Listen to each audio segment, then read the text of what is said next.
From Field Pass Hockey Southern Command, this is the Inside the SPHL podcast. Here is your host, James Hayes.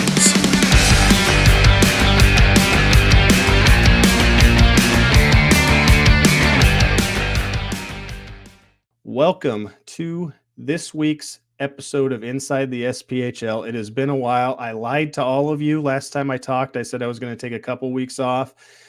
That was back in May, and we are in August now. So I apologize for lying, but there really wasn't a whole lot to talk to. And I know you guys like guests, and I'm not going to bug these guys during the off season, these players and coaches and everybody whenever they're trying to enjoy their little bit of time off with their family, because, you know, as well as I do, a lot of these guys, they're not all they travel a long distance to play minor pro hockey here in the SPHL. And so I figured it was probably best, but we're back.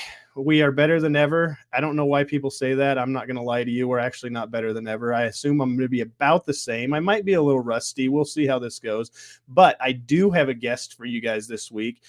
Since we're getting ready to get the season going, I figured who better to come in and talk about the upcoming season and last season and everything in between than the commissioner of the league, Doug Price.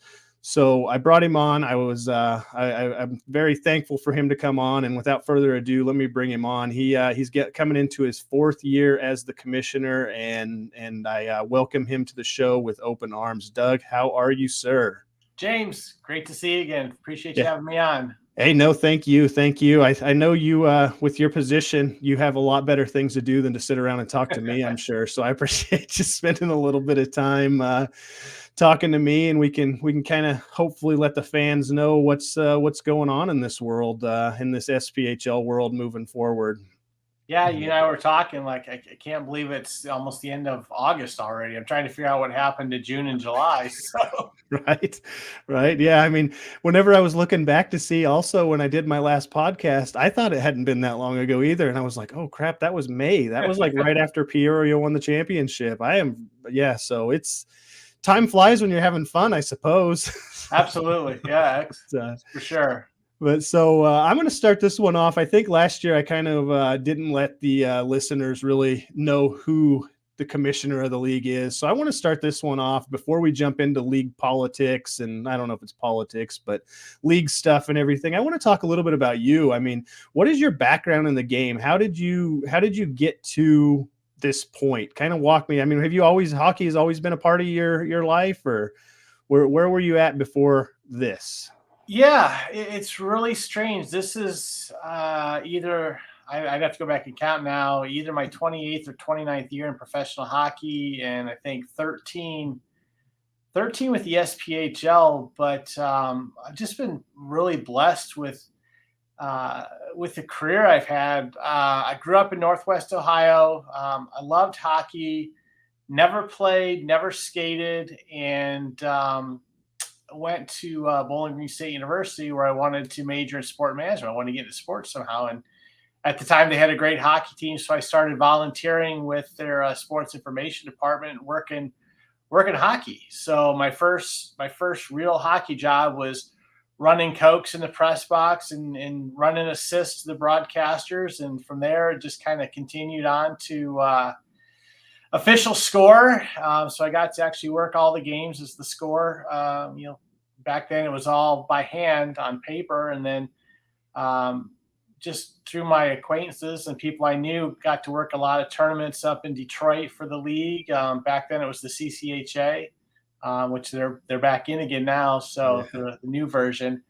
But just really fortunate that the timing, I got an interview for a position with the ECHL in 1991 and worked with the great Pat Kelly. He gave me my first job in hockey, and spent 11 years at the league there and another 5 with the team in Texas. Then out of hockey for a few years and back in with the SPHL. So it's been a lot of fun. So just really, I know my parents thought I was crazy when I said I wanted to work in hockey. They probably figured I'd be living at home until I was 35 or something. So. Yeah. No, it seems like you've made a pretty decent career of it. I mean, that's a lot of years in hockey. So for everybody out there that doesn't have a hockey playing background, the younger listeners, and, old people like myself that think that they can try to get into a new trade you don't have to play the game to be in the game, because I didn't play the game. And as you see, there's always jobs for everybody to be a part of the sport that you really enjoy. That's kind of the way that I've looked at it too. And that's refreshing for me to hear that that's the way that you came into it as well. Yeah, I mean, it's cliche, but I had this goal. I wanted to work in hockey, and they're really, I was just really fortunate to have an opportunity to work at Bowling Green and get involved with the program there. And it seems like it was kind of, just being an official scorer. It wasn't really that involved, but it got me into the game. I got to learn the game and learn PR and stats and things like that, which was kind of the background. I was involved with sports information and marketing and such, and that was actually going to be my first job at the ECHL, was the PR director. But then in year 2 I transitioned, because it was a small staff. There was just 3 of us: Pat Kelly, his wife June, and myself. My second year with the league, kind of fresh out of college, he took me under his wing and got me involved with the hockey side of things. So that's where I really got into learning about the rules and discipline and everything else that goes along with just above and beyond just doing the stats and the PR and the press releases and things. Is it crazy for you now to look at like how the ECHL was back whenever you were a part of it, to how big it's grown to this point? I mean, that league just it blew up, I don't know, a few years back when they started absorbing all the CHL teams. I mean, is it, when you look back at it, are you like, wow, that league went big fast, almost overnight, it seemed like? Yeah, when I first joined, we had just gone from 11 to 15 teams. We added Toledo, Columbus, Raleigh, and Dayton. And Columbus and Raleigh now are NHL markets. So we kind of back then paved the way for hockey in those cities, or those non-traditional cities, especially Raleigh, going further south, which was kind of unheard of back then.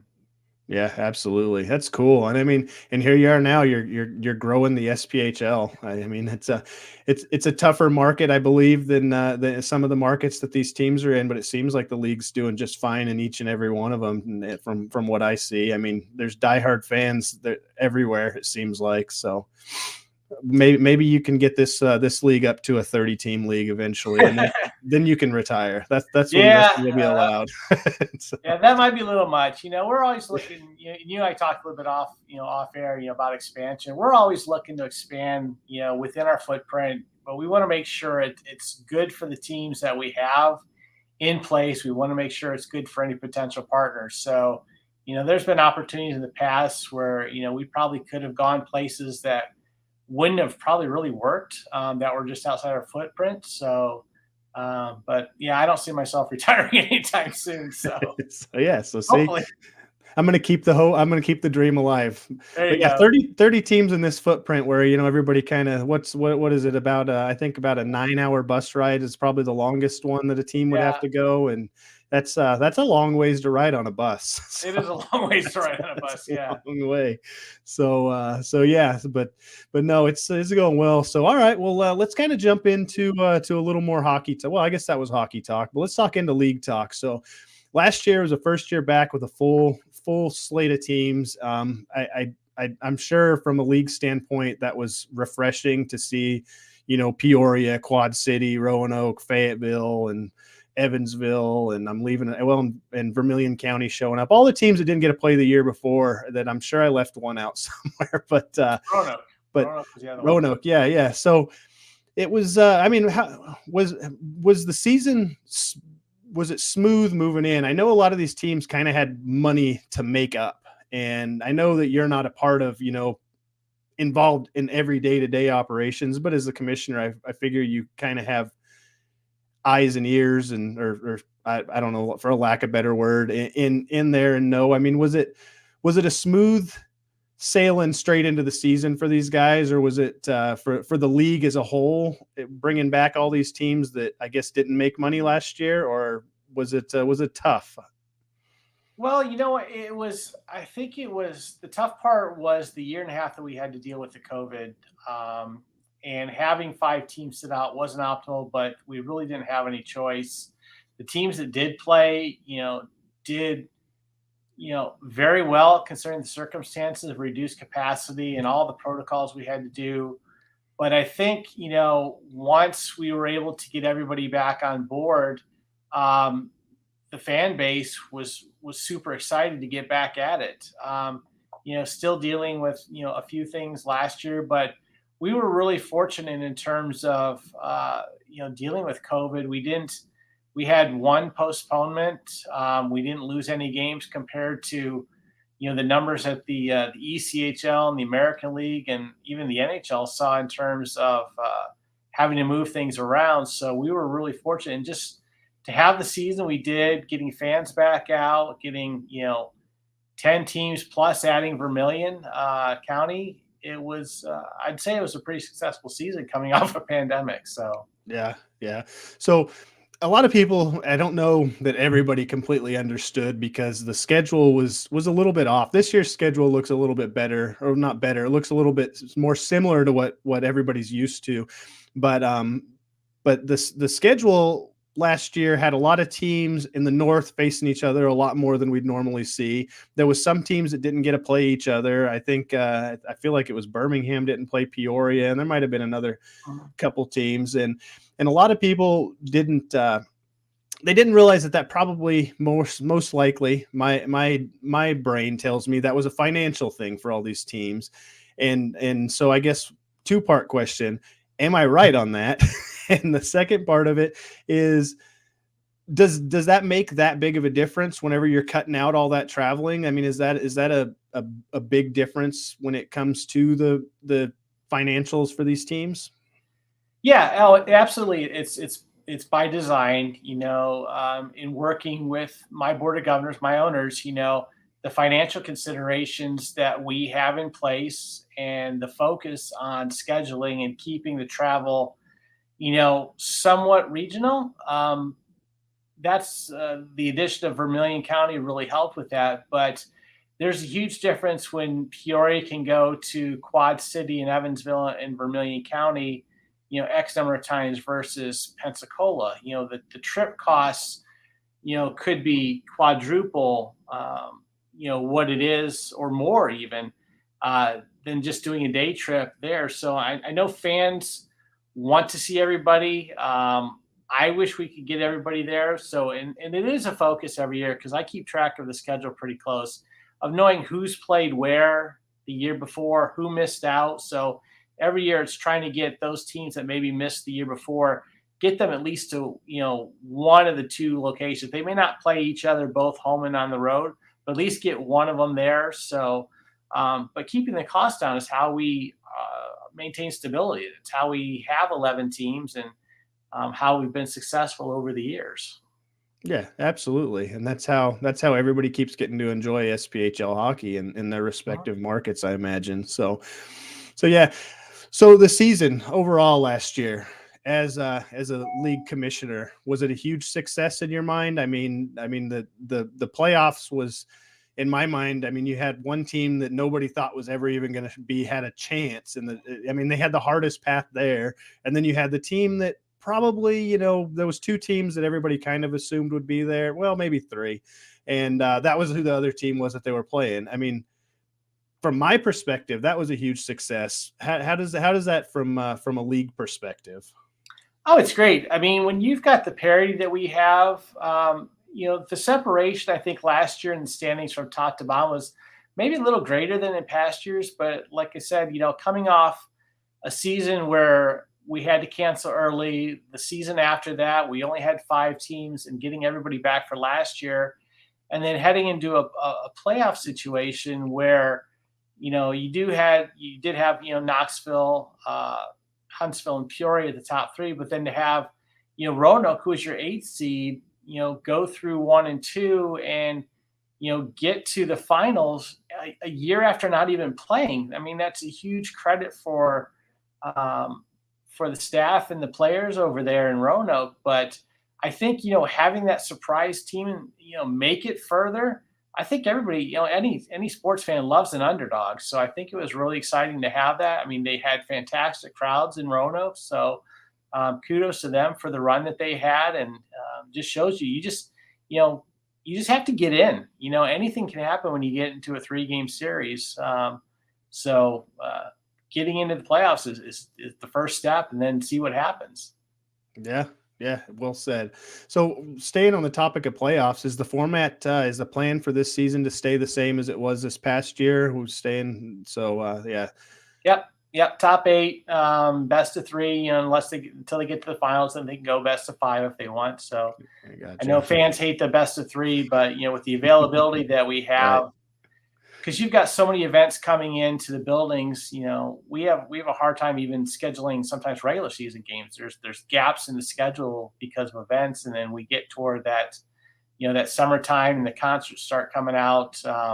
Having enough ice availability. I mean, if we went to 5 games all the way through, you may be playing for 2.5 weeks just to get open dates that are viable in terms of bringing fans in. Nobody wants to play Monday, Tuesday, Wednesday, Monday, Tuesday, because, obviously everybody's working and your weekends are your biggest draws. So as much as the 3-game scenario isn't, everybody's cup of tea, it's what works for us, and it allows teams to each get a weekend date and, bring the fans out. Yeah, absolutely. I mean, unfortunately and fortunately at the same time, unfortunately for Pensacola fans, Pensacola had a game in Birmingham, but fortunate that Birmingham's close enough to Pensacola that there was some ice that could be played on. So, I mean, we've seen that last year with ice availability. It's a struggle. I mean, the people that own the arenas, they're going to go for who pays the most money. And if you got, Garth Brooks showing up in town, that's probably going to bring in a little more money than an SPHL team, I'd imagine. Yeah, I mean, that's the thing, even though we have 28 regular season games in every arena, our teams are not the primary tenant. And like you said, if there's a concert that can, gross $100,000 or $200,000, even after our schedules are done and released and booked, we get moved. And that's just the nature of minor league hockey. And, we've dealt with it. We've had teams play in practice. Huntsville's played at the Iceplex a number of times, and Peoria at the Owen Center. So Roanoke had to do it a couple years back. They had to go to the university near them to play. So it's not, it's a challenge, but it is what it is. I mean, that's the nature of the beast here. Exactly. That's this business. Everybody kind of forgets this isn't the NHL, which I guess I shouldn't say that. The Coyotes are going to play in a college arena next year. But normal NHL, this is a little bit different than that. But yeah. So moving along here, the off season. What is the off season like for the league? I mean, you got schedule creation. I mean, are you guys looking at making rule tweaks or anything like that, or what is the league doing during the off season? Well, the transition really goes from one season to another. There's no real downtime. So the schedule process starts, in February, and literally between working on next year's schedule, closing out this year. I mean, you get through the playoffs and you're into protected lists and you're still working on the schedule. You get the schedule out. We have our summer meetings, talk about rule tweaks and, working with different vendors. So, now it's a little slower, but not real much. So, it's coming fast. October's going to be here before you know it. So it's just trying to get all the little details ready for the season. I mean, things you don't think about. We're working on immigration for players now. I've got, things like ordering contracts and printing things. And so just a lot of minute little things that, the fans may not think about. As we get ready. So the regular season's probably more fun for you as a commissioner than the off season then too, I could imagine, right? Oh, it's all fun. It's all fun. But, it's nice to have a little bit of a slowdown, and then, you get to the season and it kind of ramps up again as you get to training camp and into the first couple of weeks. And then you get everybody kind of settled and organized and procedures in place. Then it's kind of slows down. You're just worried about the games and things. So it kind of ebbs and flows as we get toward the season. I gotcha. Is there any rule changes coming this season that I'm bad? I probably should have done some research. You guys might already released that, but is there any major significant changes or anything that people should be keeping an eye out for that's out on the pipeline? Well, the main one, and I'm sure fans have probably heard it through the grapevine a little bit. We are actually we changed the veteran rule. We're going to teams can have 4 vets this year on their roster, on their active roster or IR combined. And then we eliminated the games played, the cumulative games played, where it used to be 3 veterans and 900 games. Now it's 4 veterans and there's no limit on the number of cumulative games they can play. So helps keep some of these these veteran players around that still want to keep playing, and the teams love to have them. They're great ambassadors in the community and they do a lot for the team. So this kind of gives them an extra guy that they can keep around who maybe wasn't ready to hang them up. And so yeah, that's one big one we have for this year. Yeah, that's a good one. A lot of people like that one too, because the veterans are the ones that everybody loves the most. And I know we had a couple of big names retire this season or this off season with Nolan Kaiser and Travis Armstrong, and not to say that they'd stick around for the rule. I mean, they obviously probably knew this may have been coming, or the teams knew, but I mean that hurts the fans' feelings whenever that happens, and it hurts my feelings. I love those guys too. So that'll be cool to, that extra one. So how many games do you play to be considered a veteran? It's 200. It's more than 224 games. So once you hit 225, so it's basically 4 full SPHL seasons. We only count regular season games. So it's 56 times 4. So once you get to your 5th season, or the 225th game, but we do count ECHL and other pro. We do count European games. We don't count the federal league. So it's a pretty good number. It works for us, and again, the opportunity to have that extra player who wants to keep going a little longer and is a good ambassador for the league and for this team. So.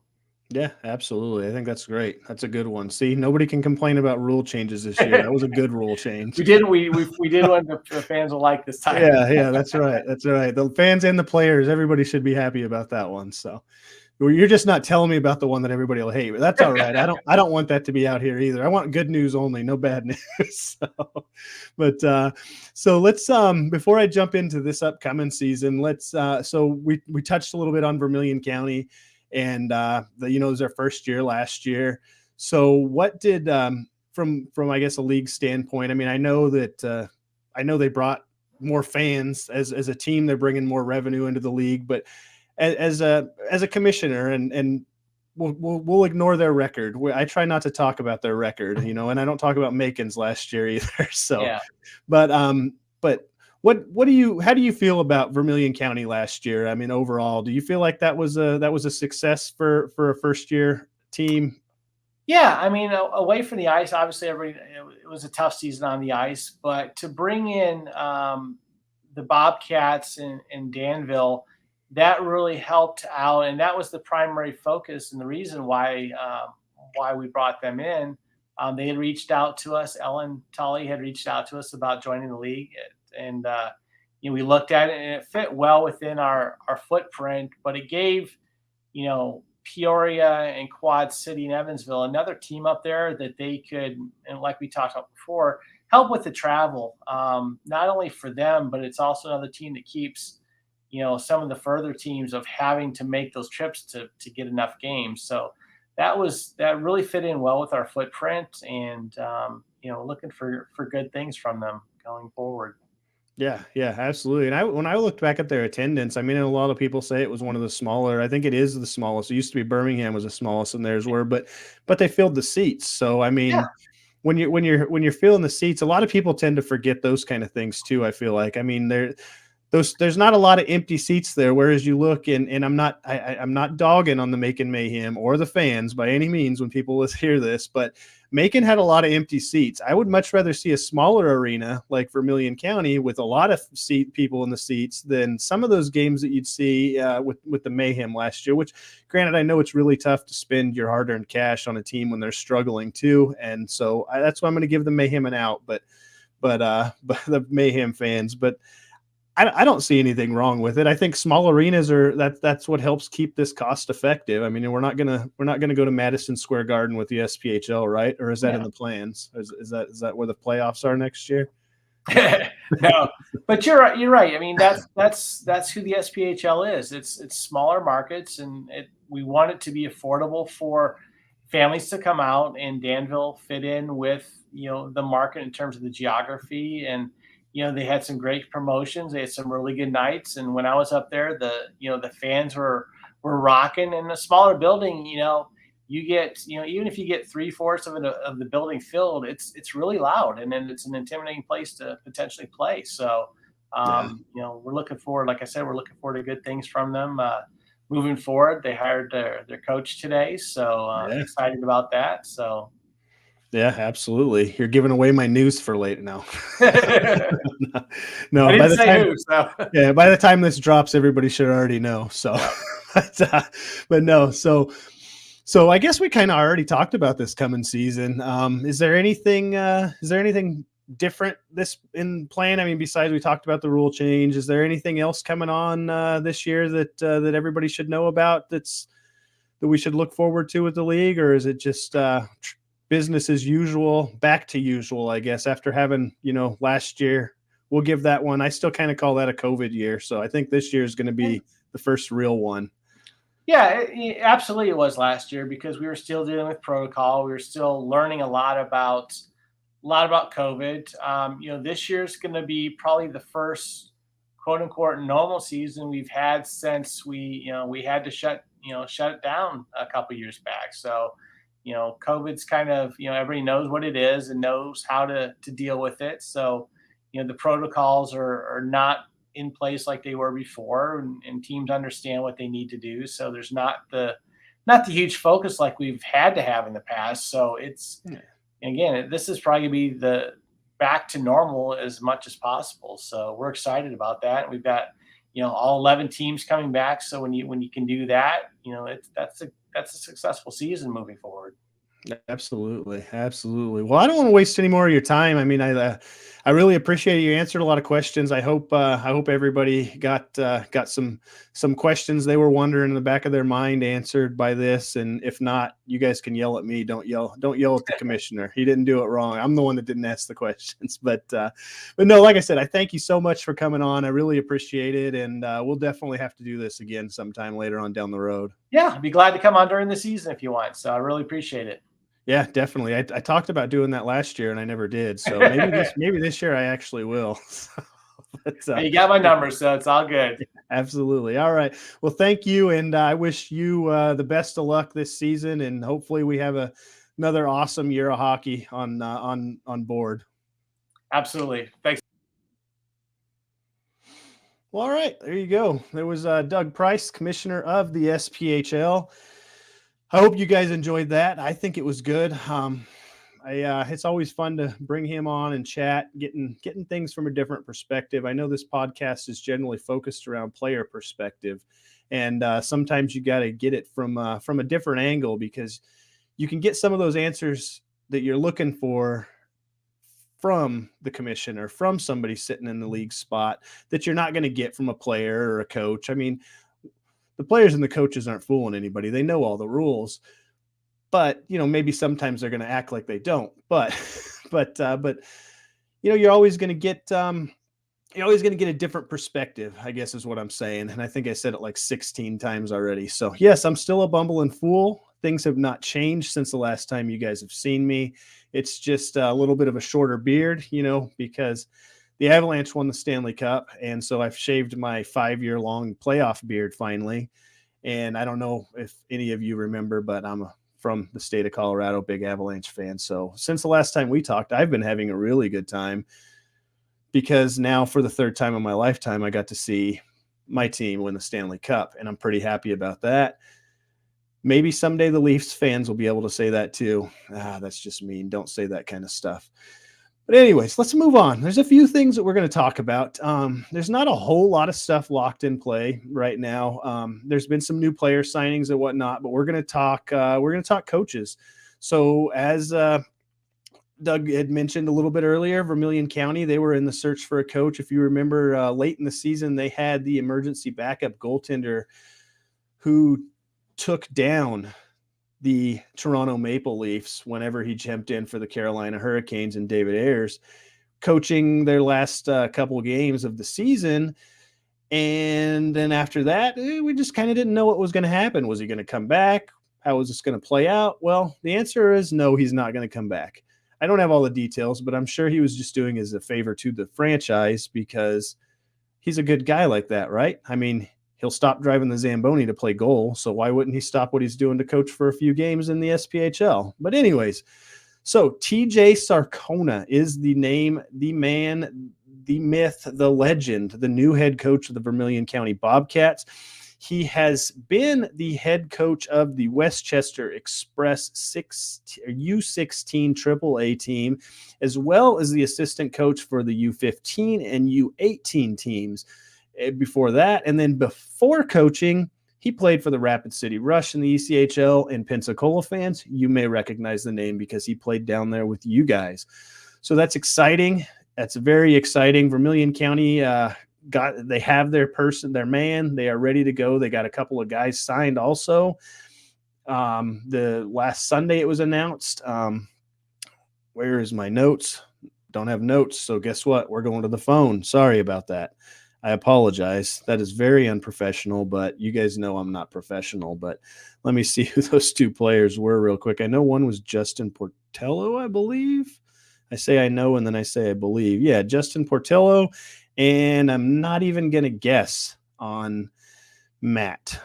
I feel like if you guys have ever watched the Key and Peele skit with Aaron in it, you'll know what I'm talking about when I say that, because it looks like he is Oshag Hennessy, like Principal Oshag Hennessy. So I don't know. I'm going to have to get pronunciation on that one. I don't even want to screw it up. So at least whenever I did screw it up, I tried to be funny about it and nobody laughed, but the intent was there. But so they got a couple of guys on deck. They got a head coach now. They are moving forward. They are the first of the three teams that were in need of a coach to sign a coach. The other two teams we'll jump into. So Knoxville, they have had Jeff Carr. I don't know why I was going to say Kevin, but Jeff Carr. They've had him for the last 5 years. Very successful coach. He, as you all know, he coached the Ice Bears to the best regular season in SPHL history last year. He's been very successful. You knew you weren't going to be able to keep him. It sucks, but that's what we are here for. We're here in the SPHL to feed coaches, players, athletic trainers, broadcasters, not me. You guys know I'm not going anywhere, but the good broadcasters, the ones that are doing the play-by-play, those guys that we're here to send them up. This league is a development for everybody, basically. And so he is now the assistant coach with the Norfolk Admirals up in the ECHL. So congratulations to him, first off. Second off, that kind of puts the Ice Bears in a bind. But hey, it happens, right? It seems like this time of the year, there's always a couple of coaching changes going on. And Joel Silverberg said on the Knoxville Ice Bear podcast, which you should definitely listen to if you're an Ice Bear fan, or if you're not, because he always puts out some good information. And he's not a bumbling fool like myself. You guys know that. I bring him on here to help make me look good sometimes. But anyways, he said that the Knoxville coaching search has already gone through a few rounds of interviews, and they've narrowed down the candidates, and they are expected to do a final round of interviews this week, this very week that you're listening to this podcast, if you're listening to it the week that it drops. So look forward to seeing a head coach candidate being hired. I have absolutely zero information on who that might be. I am a horrible insider when it comes to that. I hear a lot of rumors, but I don't want to sound like an idiot. But actually, I haven't heard any rumors from Knoxville. They're really good about keeping things quiet. But one other big thing with the Ice Bears is Stefan Timofeyev, friend of the show, the guy that did the Michigan last year, one of their top goal scorers last year. Very, very skilled player. He signed with the Birmingham Bulls, and they didn't put him on the protected list. That's also explained on the Knoxville Ice Bear podcast, because he was potentially going to go play in the ECHL, and he would come back if not. And this all kind of came down at the same time as the coach announced that he was going to Norfolk. And then shortly thereafter, Timofeyev was announced that he's going to be in Birmingham. So tough news for Knoxville, good news for Birmingham, because that is one heck of a player that they're getting there. And I don't know all the details on that. I feel like I'm almost repeating everything that Joel Silverberg said on the Ice Bear podcast. So go give it a listen. It's short, sweet, to the point. It's not like mine where I just work myself all the way around things, say the same thing 20 times and ramble on. He's actually good at what he does. So moving along. So the Macon Mayhem. And I don't know if it was a shocking development, but a lot of things needed to change with that franchise, right? They were one of the bottom three in the league, and so we knew there was going to be some changes coming there. And head coach Zach Desjardins and the Macon Mayhem have parted ways. They have a new general manager, Anna Marie Summers. Welcome to the league, and congratulations on your new position there in Macon. And she sat down with Field Pass's very own Brad Harrison. If you guys don't know who he is, you should know. He is the beat writer for the Mayhem, and he's also a big dog when it comes to Field Pass. Been around forever. And they sat down, they had a little chit chat, and the Mayhem have also narrowed down a list of candidates to 3 candidates. And the second round of interviews is underway. That was a story that you can read more into on fieldpasshockey.com. If you just go and look for Brad Harrison's work, it's a great article. It gives you a little bit of information, gets into talking about a few other things. So definitely go give that interview a read if you want some more information on that. And that is about it. That's all I got. I've also heard rumors on the Mayhem are the ones I've heard the most rumors on. It seems like the Macon Mayhem are the team where rumors just come flying. I remember last year hearing a bunch of people say that the team was going to fold and close the doors by like week 3, something like that. But joke's on you guys. They're still here and they're coming back and they're going to be strong. And I'm happy for that, because I know that I always feel like I'm going to say something wrong when it comes to these teams that are bad. I don't want to tick the fans off. Someday I'll be that person that'll probably tick the fans off and they'll hate me, but I try not to. And the Mayhem fans are some of the best fans in the league.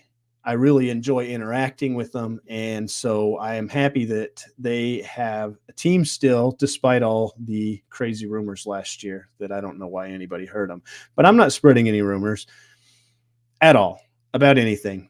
I will tell you who the coach is whenever the coach shows up. And also, you guys may have noticed that I have been horrible with the social media throughout the offseason.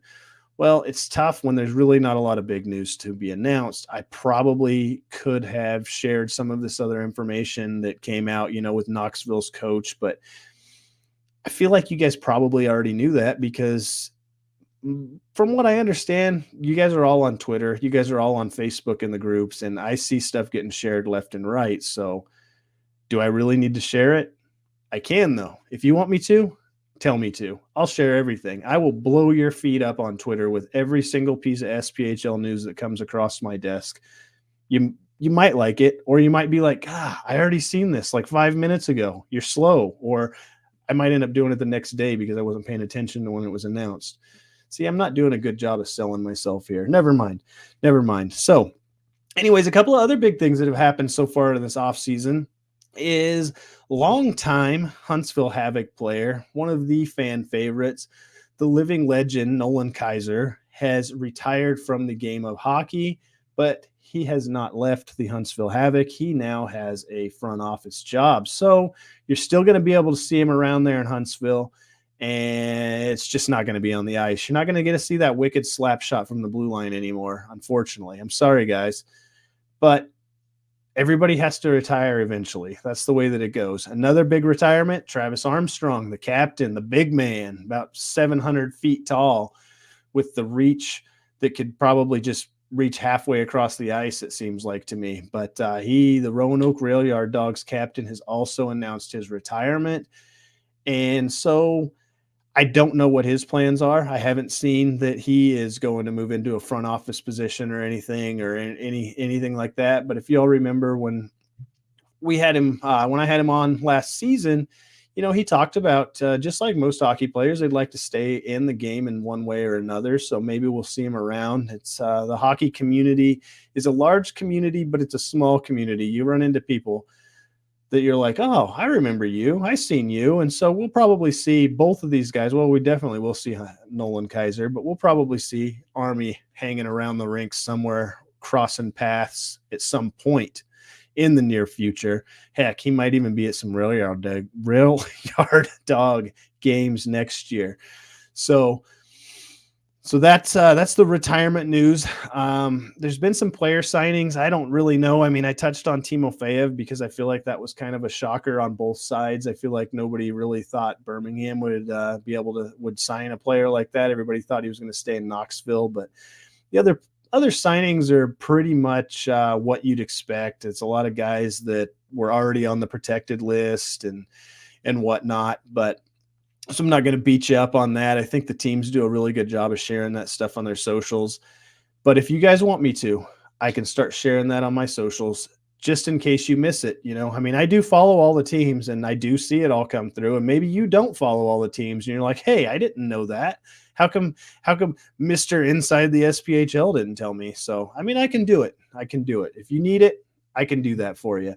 But other than that, I don't really have much else to talk to you guys about. I'm probably not going to be back next week. There's just not a lot of news this time of the year. I mean, there's things popping up here and here, but I've been trying to get some guests. So if I can get a guest next week, I will bring a guest on, and I'm working at it. But a lot of these guys, some of these guys don't know where they're going to be at. So what are we going to come on here and talk about? Maybe they can sales pitch on why they should play for a team. I don't know.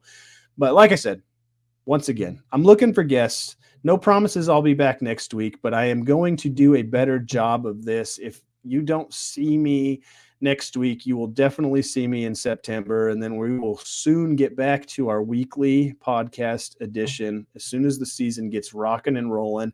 Probably a few weeks before the season, I'll start getting back to where you guys know, hey, look for the Inside the SPHL podcast because he has all the absolute best guests in all of the league out of all the people that cover minor pro hockey. That's a lie. But anyways, I am done because I just don't think you guys want to hear me ramble on anymore. Thank you for listening. Thank you so much. I appreciate it. Make sure that you like and subscribe to our YouTube page. If you're watching this on YouTube, make sure you subscribe to the podcast. Keep looking out. There's a bunch of stuff on Field Pass all the time. I mean, we got AHL, we got ECHL, we got SPHL, we got it all. So we can be your one-stop shop for minor hockey. So don't forget about that. And with that said, I will see you guys next time. You've been listening to the Inside the SPHL podcast. Got a topic you'd like discussed? Follow James on Twitter @FPHBulls. For the latest news on the SPHL and the rest of minor league hockey, download the Field Pass Hockey app, now available in the Apple and Android app stores.